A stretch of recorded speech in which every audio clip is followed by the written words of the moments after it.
dealing with depression on today's episode. Today's episode is brought to you by Digit. Save money without thinking about it. Get paid $5 just for signing up at servenomaster.com/digit today. Are you tired of dealing with your boss? Do you feel underpaid and underappreciated? If you want to make it online, fire your boss and start living your retirement dreams now, then you've come to the right place. Welcome to Serve No Master Podcast, where you'll learn how to open new revenue streams and make money while you sleep. Presented live from a tropical island in the South Pacific by best-selling author Jonathan Green. Now, here's your host. Yesterday was a really happy episode. We talked a lot about, in our special 40th episode, the value of freedom. It was a happy, very positive episode. Today we're talking about something that's a little bit tougher. And the reason I want to talk about this is it's something a lot of people face in isolation, and working on your own can allow depression to really creep into your life. As a child, I suffered from massive amounts of depression. I first thought about suicide when I was 6 or 7 years old. I used to imagine jumping off the roof of my parents' house on Christmas just to teach them a lesson. I had these intense, very negative thoughts that were just overpowering me. And they affected my life in such a negative way. By the time I was in high school, my parents began sending me to different shrinks and different types of counselors. I think I've been to all the different types, the ones who prescribe, the ones who can't, counselors, shrinks, psychiatrists, psychologists, the whole spectrum. I went through 5 or 6 before I was the age of 18. They medicated me in different ways to give me happiness. They tried all these different methods on me. So I really went through that experience. I know what it feels like. And having been through the whole professional spectrum, no one ever really helped me. To be completely honest with you, none of their methods helped me. The pills didn't work.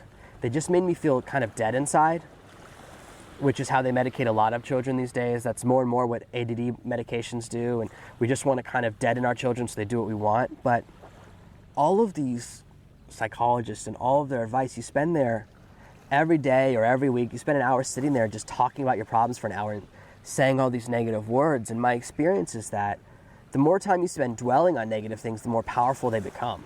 Now, I know that for some people, psychiatry and going to this type of situation has been very beneficial and helpful for them. At the same time, you often go to a psychologist and they say, oh, we'll have your problem fixed in 20 years. 20 years to fix a problem is a really long time. I only have one friend, and I don't know if he ever did it, but he really wanted to become a psychologist, but only after he'd been sectioned. He had a breakdown. They put him into one of those places. I don't know what you're allowed to call them anymore. I know it's not an asylum anymore. It was much nicer than an asylum. It was more like an amazing vacation location. But when he came out, he said, oh, they helped me so much, that's what I want to do for my career. So it's this business where most people get into it because they had problems. So it's this cycle that I don't want to be a part of, and it's something that I dealt with personally on a very serious level. And understanding the way depression works and the way it can sneak up on us is the key to solving it and dealing with it. And I know other people, I'll tell you right now, other people have different methods and other people have different beliefs. This is the system that worked for me, and I'm not telling you to stop going to your doctor or whatever. I'm simply telling you what worked for me and totally changed my life. Depression works by slowly creeping up on you. It's like a fog. At first, it's just around your feet, slowly creeping up, and you ignore it. You go, that's not a big deal. I'll shake it off. It's kind of this denial phase. Oh, it's not that foggy. It'll go away. The sun will come out. It'll disappear. And it slowly rises. And then it's above your legs. And then it's above your waist. And then suddenly it's at neck level. And you start to get worried. But you can't see anyone to ask for help anymore. Because then it's over your mouth and then your nose and then your eyes. You can't breathe and you can't see. And it suffocates you. And this feeling of malaise, or that nothing can change it. You start to feel down, and you feel that nothing will fix the way you feel. And it's this sinister power that really depends upon your silence during the first few phases. I still, to be completely honest with you, completely and totally suffer from depression. But I haven't managed very successfully. When I was younger and I would hit a depression cycle, they would last 3 or 4 weeks. Now, using my system, when I feel a flicker of depression, I know how to stop it and make it disappear within 15 minutes. I don't know how to make depression never try and attack you again, but I do know how to make it go away every single time. I've never been depressed in the last 15 years for more than an hour. The longest cycle I've dealt with was an hour. Compared to days and weeks, it's nothing. And those hour-long ones haven't happened in a long time either. Usually it's 10 minutes or less now because I take swift and efficient action. Understanding that it's slowly creeping and admitting, hey, this is depression attacking me, that's step one. If you can admit what's going on, just like I admitted with you. It's not very exciting for me to admit to you that I suffer from depression. We have this social stigma against it, and that's part of the problem. We're afraid to say anything. So my step one is I tell the closest person to me. As soon as I start to feel depressed, whoever's standing near me, I say, I'm feeling depressed. If there's no one near me, I call someone. Every single time. When I first started doing that, it was very embarrassing. I started doing it with my parents and my sisters. It's very hard to say to your parent, hey dad, I'm feeling really depressed. We have to do something right now. But I trained the people around me to immediately take action. I say, hey, we can do something about this depression right now, or you can wait till tomorrow and I'm gonna be awful for the next 3 weeks. The people around you love you and care about you, and they will be glad to take action. The second step in my depression solution, the way I deal with depression, is to isolate activities that solve your problem. Things that you like to do. For me, there are a ton of things I like to do. I like to surf, I like to kayak, I like to stand-up paddle, I like to ride my exercise bike, I like to exercise with my kettlebells, I like to watch movies, I like to play video games, I like to play my guitar. I have a host of things that I really, really like to do.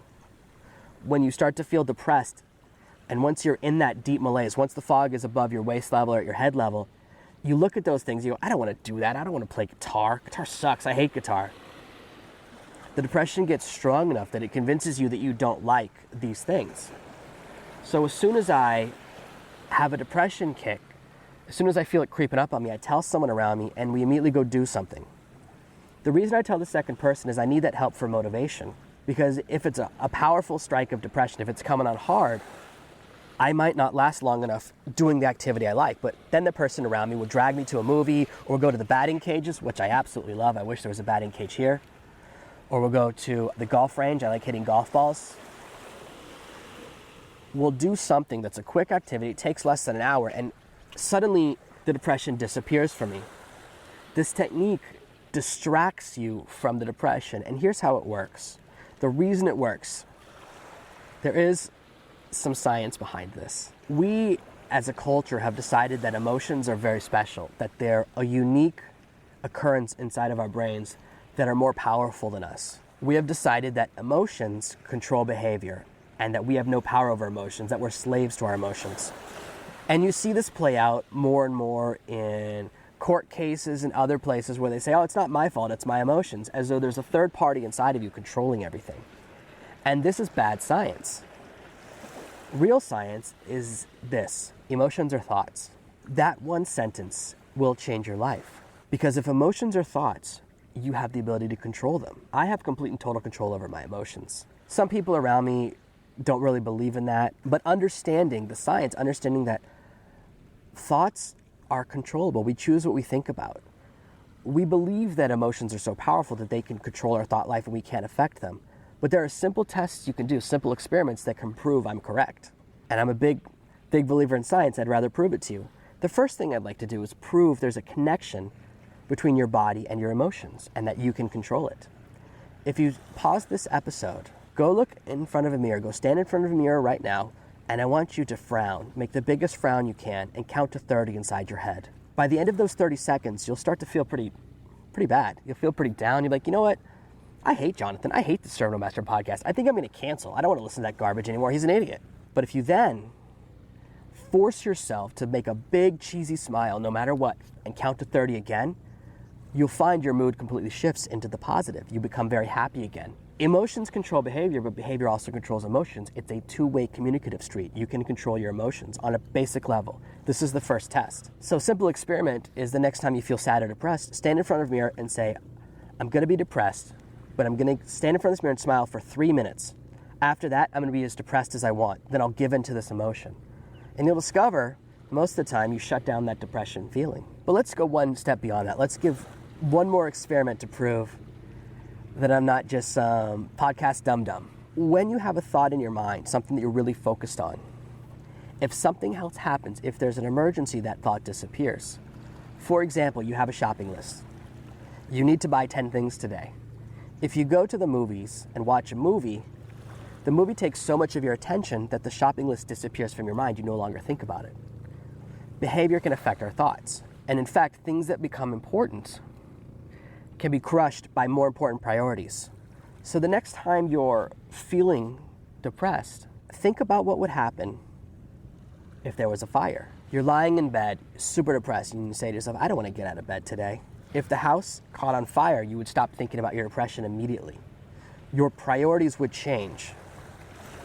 And if emergencies can shift your priorities, then anything else can shift your priorities because we determine what are emergencies. We have the choice inside of our brains to decide if that fire is an emergency or not. I've seen plenty of people in a fire go, oh, that fire's not that big of a deal. When I was younger, I served on an ambulance for a year. I saw a real fire. I saw a real fire start. I saw someone flick a cigarette out the window of a van into some bushes, and I watched it catch on fire, which almost never happens, but it does sometimes in front of this furniture store. I will tell you, I couldn't believe how fast a fire grew. You hear about it, and you hear about forest fires. This fire went from nothing to 12 or 15 feet tall in about 10 seconds. I jumped in the ambulance, grabbed a fire extinguisher, walked out, and the fire that was inside of a little bush that was nothing was now touching the eaves of this furniture store. Unbelievable. And I'll tell you right now, man, that place would have burned to the ground if we hadn't been there in our ambulance. We just happened to be there.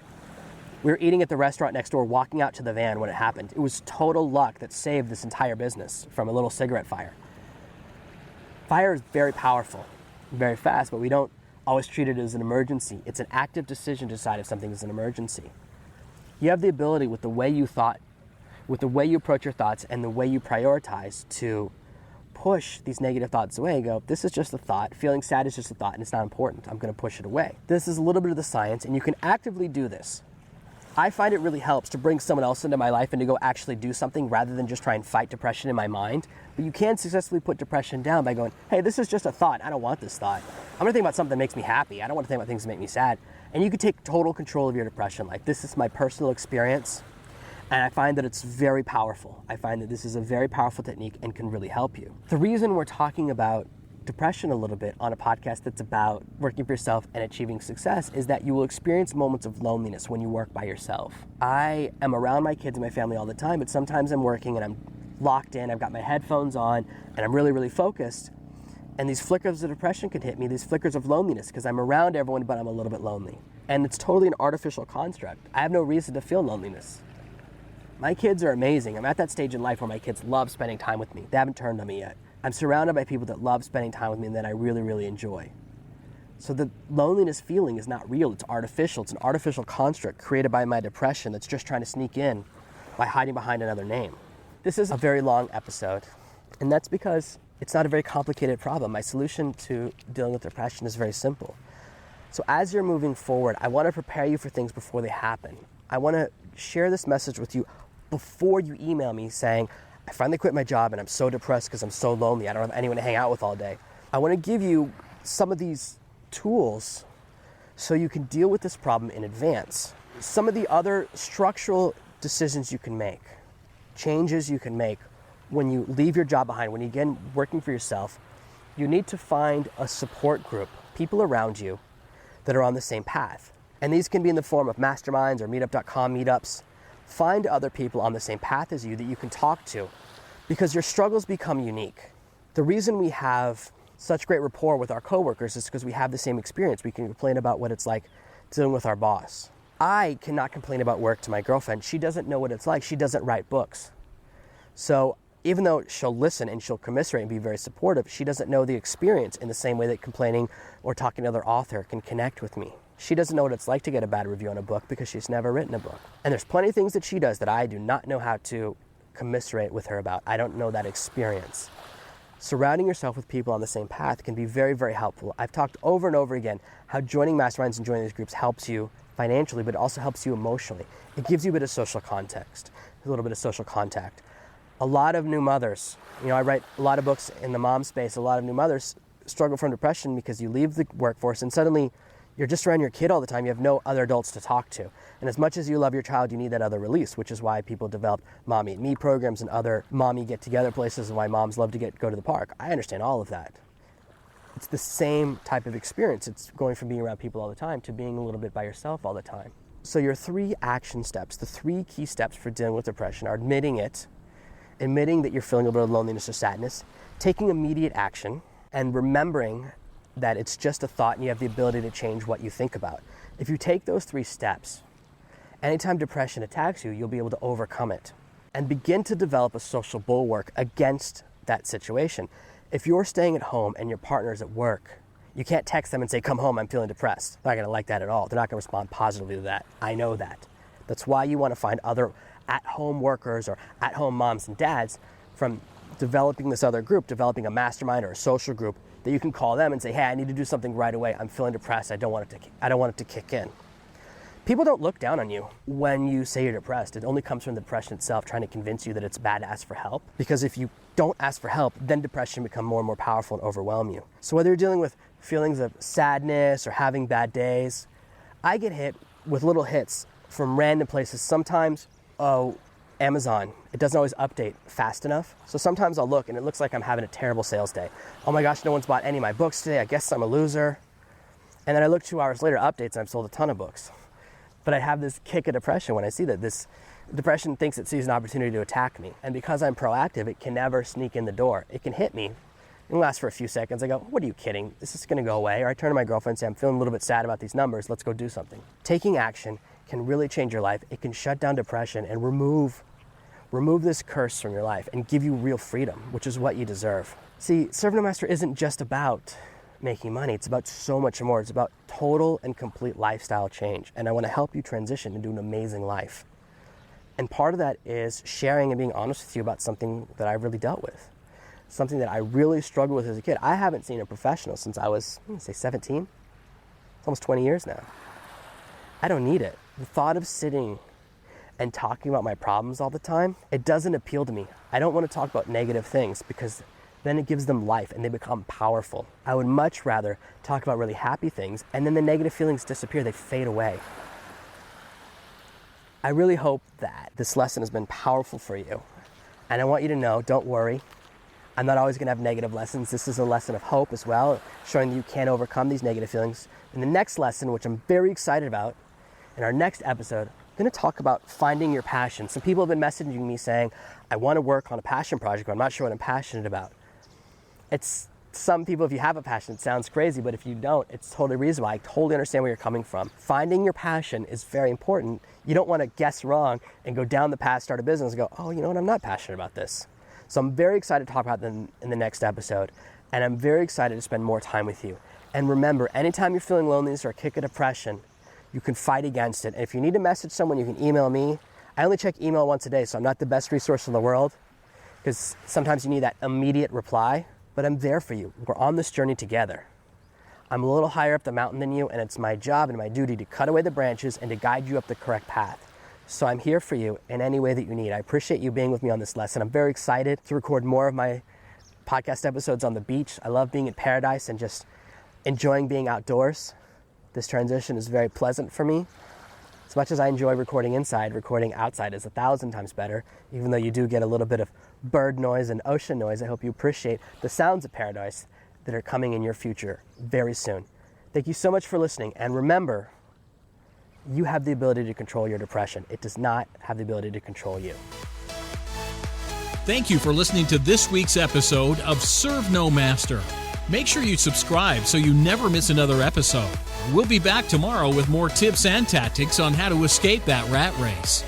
Head over to servenomaster.com/podcasts now for your chance to win a free copy of Jonathan's bestseller, Serve No Master. All you have to do is leave a 5-star review of this podcast. See you tomorrow. Thank you for listening to this episode of the Serve No Master podcast. Join me on my Facebook page at facebook.com/Serve No Master.